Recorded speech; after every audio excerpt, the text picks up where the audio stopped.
magmumunggo po ako.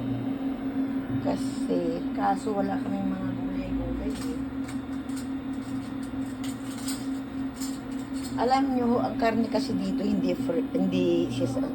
siya sariwa. Ngayon, ginagawa ko, pinapakuluan ko sa kape. Sa kape para walang aftertaste. Walang aftertaste. Kape po 'yan. Tapos pagkakuluhon niyan, saka ko siya hugasan maigi. Yan ang sahog niya ngayon. Titignan ko ang aking kangkong kung pwede pa.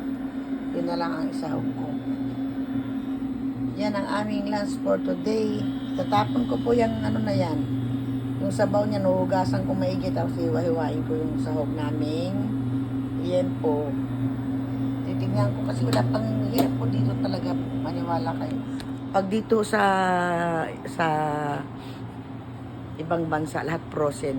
Tingnan ko yung malunggay, talagang ilang buwan na akong hindi nakakain eh. Sa bakuran namin, pitas ka lang ng mga malunggay, saluyot, spinach, alugbati. Dito, ang hirap pinapaghanap ng dahon kasi mga frozen. Titingnan ko ang aking kangkong kung pwede. Magandang umaga.